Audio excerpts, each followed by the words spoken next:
Okay, so look, I want to ask you guys this. All right, UNC has ripped off 6 in a row. They have put themselves in the position to do the one thing they need to be able to do to get into the tournament, and that is beat Duke at home. All you got to do, beat your arch rivals at home, Terrence. You're our ACC guy. You just called Duke the other night. You called Georgia Tech the other night. You know more about the ACC than anybody else on planet Earth, and I'm going to go ahead and say that right here. You are the ACC insider. Break it down for me. How does North Carolina beat Duke on Saturday? Rivalry games are weird, especially that one. And we've seen throughout modern history the fact that Duke Carolina could get really weird. And sometimes one team's not as good as they typically are, and they end up playing close, and miracles happen at the end. I can smell it. Do I think it happens? No, I think they close the door before the smell gets too bad. But the fact that they started playing Drake Powell at the 3, and they started going with some of these bigger lineups with Jalen Withers at 4 and Vin Allen Lubin and Jalen Washington at the 5, they went back to a traditional size. What's going on, Rob? What are you doing? My son is homesick, and he's sitting at the door right now staring at me. Well, why don't you, you need get him on here, man, and tell him congratulations. He just walked away. Congratulations for when he comes back. Winning the championship. He won a championship. He won a championship. Yeah. No, but they went to a traditional lineup, bigger at the 3, 4, 5. And when I say bigger, we're not talking ton bigger. We're talking just big enough to actually be able to compete. Do I think they'll beat Duke? No. Do I think they'll give them a run for their money? Tell Tio what you did on possibly on Monday night. Chase, what's up, man? You need to start feeling better. Congratulations on your championship. Congratulations, Chase. Thanks. Are you a champion? Yeah. Ask Tio how many championships he's got. How? More than your dad. Get out of here, dude. No, but I think you go back and you. I think Carolina has a chance. There's always a chance, but this Duke team is so good, and I thought it was capped off the other day. I was sitting there watching. I did the great game with West Durham, the Professor West Durham, and I'm sitting there, and Tyrese Proctor's out, Malik Brown's out, Sion James gets into foul trouble, Cooper Fly gets smacked in the face. Con Knipple has to run the point. And he was awesome doing it. He had like 9, 5, and 5 or something. Like something in the first half that was like, man, there's nothing to worry about. We're just going to figure it out. Now, is Florida State great? No, but they have length and athleticism and all that stuff to where they could give you some problems if you don't handle things correctly. Duke just has options on top of options. And it's their collective size is what stands out. And if you keep in mind, too, like say they go to that small lineup and they have Drake Powell at the 4, Vin Allen Lubin at the 5. Duke's shortest player on the floor would be an inch shorter than North Carolina's tallest player on the floor. So tough sell. Is it possible? Yes. It would have to be an all-time RJ Davis performance for it to happen. But is it possible? Yes. Is it likely? No. I think you need RJ and Ian Jackson to combine for like. And then you need a big game from Jalen Withers. Yeah, somehow you need to get like 55 or 60 out of RJ and Ian Jackson, and then hope that the rest of the guys, everything they're throwing up goes in. I think that's the way you got to do it. You need a combined 65 from RJ Davis, Ian Jackson, and Seth Trimble. Seth Trimble's an X factor to the game. Yes. When he's been on, Carolina's a different team. He kind of unlayers something to that offense. Hey, when you're talking about the defense, what's up, man? You're talking about the defense of Duke and how disruptive they are. You have to find a way to have game breakers. Mm-hmm. You got to have guys who open up the floor game and can generate some pace. You do not want Duke to get set in their half-court defense and try to go up against that. Nobody's going to be able to beat that defense consistently.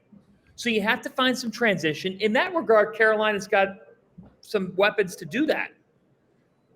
The method sums it up in our chat. Hard to score over 70 on Duke.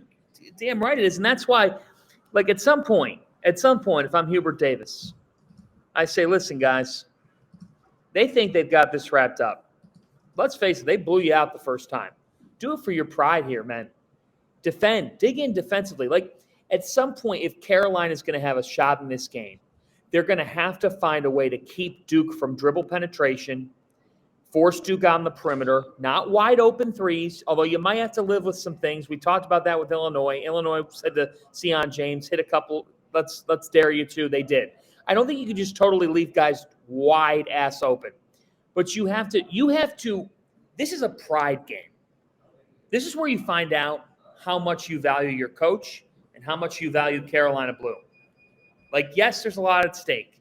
There's a lot of pressure.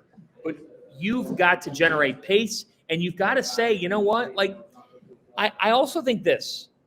Duke's more dangerous to me when Con Knippel is hitting shots, when Sion James gives him something, when Tyrese Proctor is rolling.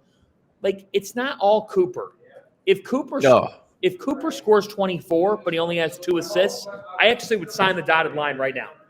I'd sign it. Do you know that Cooper Flagg has 30 assists to 3 turnovers in his last 6 games? Yeah, he's a freak. You can't let him be a facilitator. And you've got to find a way to keep Duke from making this we're going to defend you in the half court for 40 minutes game. If you're Carolina, the only way you do that is by getting defensive rebounds and by generating some tempo. Carolina, I know you've got the perimeter talent to get your crowd behind you and make some threes.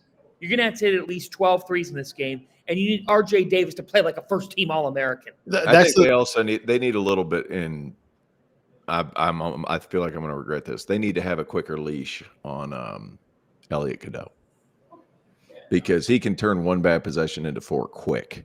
Yep. And he hasn't had a great year. So, like, you need to yank him when he starts to stink, because if you let this game get away from you, Duke can go on a 15-0 run. Forget a kill shot. Duke can go on a 15-20 to 18-2 run.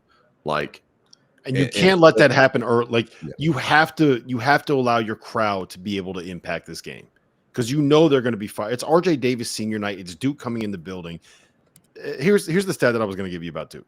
They have the highest net rating in KenPom since 1999. That was the Duke team that lost to those UConn Huskies in the national championship game in 1999. They are setting records in terms of their dominance in the ACC this year, guys. It is the first time since JJ Redick is there that they've had 2 or fewer losses in ACC play.